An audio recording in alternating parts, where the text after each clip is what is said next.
هو ازاي صينيه زي دي تكون بالسعر ده؟ انا ما كنتش ناوي اقول لكم على اللي حصل معايا في المطعم ده، بس اللي حصل معايا بجد ما يتسكتش عليه، عشان هتحاسب لو ما قلتلكوش. بس قبل ما ابدا الفيديو صلي على النبي واعمل لايك وشير عشان الناس كلها تاخد بالها من المطعم ده. جماعه كل الموضوع اللي انا شفت فيديو على التيك توك للمكان ده، والمكان اسمه مشويات رشيدي، ومكان المطعم في طنطا في شارع الحلو كده في اخره تقاطع عباس العقاد بعد كليه تجاره على طول. ايه الاسعار دي يا جدعان؟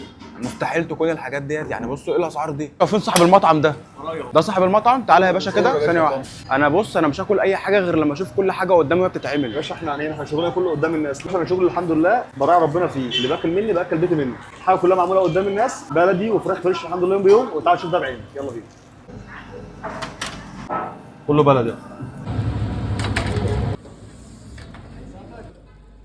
وعشان خاطر حبايبي ومتابعيني خليته يعمل صينيه باسمي اسمها صينيه ابو حميد. تعالى اقول لكم بقى بيكون فيها ايه وسعرها عامل كام. تبقى عباره عن نص فرخه مشويه، ربع سجق، ربع ممبار، ربع كفته، ورغيفين حواوشي والرز والسلطات والطحينه، وسعرها 400 جنيه بس. نجرب اول حاجه الفراخ المشويه. تتبيلتها حلوه عجبتني جدا. ندخل بقى على الكفته المشويه. طبعا الكفته بتحب الطحينه. نغرق كده الكفته يا باشا وودي على طول. بسم الله. بصوا هي حلوه، ولكن العصاره اللي هي بتاعت الكفته حاسس ان هي ناقصه شويه في الكفته بس، ولكن طعمها حلو جدا. تتبيلتها مظبوطه.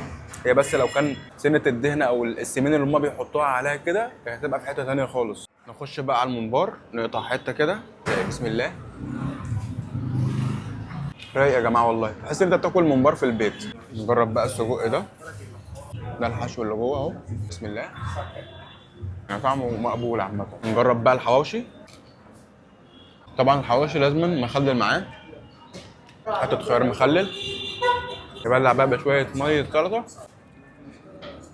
بصوا يا جماعه، هم كمان بيعملوا سندوتشات. دوت سندوتش شيش، سندوتش كبده، سندوتش سجق، سندوتش كفته، وده سندوتش كفته برضو. هنجرب اول حاجه سندوتش الشيش. بسم الله. والله العظيم تتبيله الشيش طعمها حلو قوي امانه، 10 على 10. هنجرب بقى سندوتش السجق. حلو جدا. السجق عليه شويه فلفل كده، هو بس كان محتاج يبقى مشطشط شويه عشان يبقى حرش كده، بس طعمه عامه حلو قوي.